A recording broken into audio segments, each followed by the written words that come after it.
హనుమ మొట్టమొదట కనపడతారు. తన యొక్క ప్రభువుకి శుభంతో ప్రారంభం అయిపోయింది.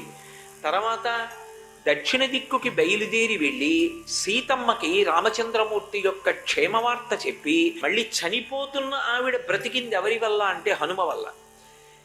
అక్కడ సీతమ్మని బ్రతికిస్తారు. మళ్ళీ సీతమ్మ తల్లి క్షేమవార్తని పట్టుకుని ఈవలి ఒడ్డుకు వచ్చారు. సుగ్రీవుడిచ్చినటువంటి సమయం దాటిపోయింది.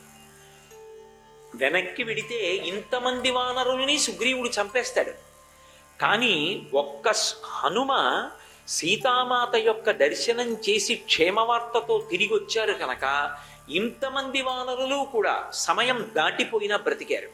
మళ్ళీ ఇంతమంది వానరులు బ్రతకడానికి కారణం హనుమ అయ్యారు. సీతమ్మ కనపడుతుందో కనపడదోనని చెప్పి ఎంతో బెంగ పెట్టుకుని ఉన్నటువంటి రామచంద్రమూర్తికి సీతమ్మ తల్లి యొక్క క్షేమవార్త చెప్పి రామచంద్రమూర్తి యొక్క ప్రాణములు నిలబెట్టారు.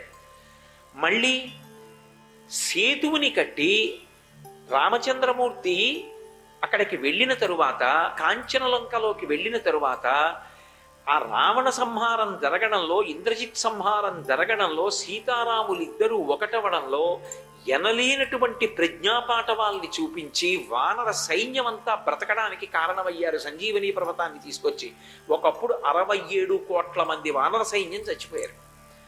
67 కోట్ల మంది. రామాయణంలోనే ఉంది ఆ విషయం. అది కూడా సాయంకాలం వేళ వేసినటువంటి ఒకే ఒక అస్త్రానికి కొద్ది నిమిషాల్లో చనిపోయారు. 67 కోట్ల మంది చనిపోయి మిగిలిన పెద్ద పెద్ద వీరులందరూ మూర్ఛపడి కింద పడిపోయారు. ఇన్ని కోట్ల మందిని బతికించిన వారు స్వామి హనుమ. సంజీవని పర్వతాన్ని తీసుకొచ్చి ఆయన వలన మళ్ళీ ఇంతమంది బతికారు.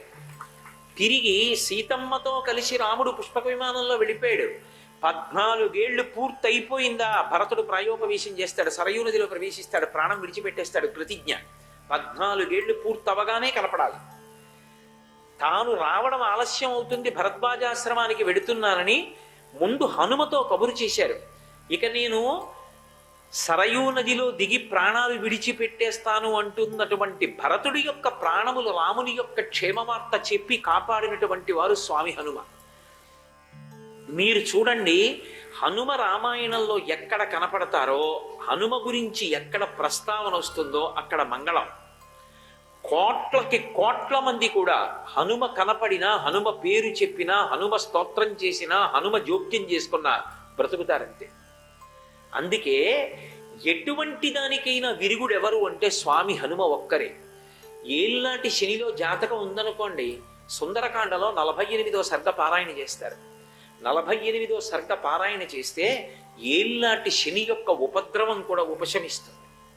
హనుమ పేరు చెప్పి హనుమకి పూజ చేస్తే వెంటనే శనీశ్వరుడు కూడా తన యొక్క విశేషమైనటువంటి శక్తిని తగ్గించేస్తాడు.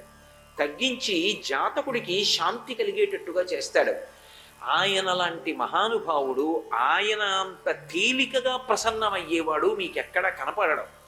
హనుమ విషయంలో మీకు ఎదురుగుండా ఒక మూర్తిని కూడా పెట్టి పూజ చెయ్యక్కర్లేదు. భయం వేసిందనుకోండి, ఎప్పుడైనా ఒక చీపురు పుల్ల తీసి మీకు ఎదురుగుండా రాయి కనపడితే రాయో ఏదో ఒకటి తీసి ఇసుకలోనో నేల మీదో అది పడిందా లేదా ముద్ర కూడా సంబంధం లేదు, హనుమ అని రాసి నమస్కారం చేసి నిలబడితే చాలు, ఉపద్రవం నుంచి గట్టెక్కుతారు అని చెప్తుంది శాస్త్రం. రామదూత హనుమాన్, శ్రీరామదూత హనుమాన్.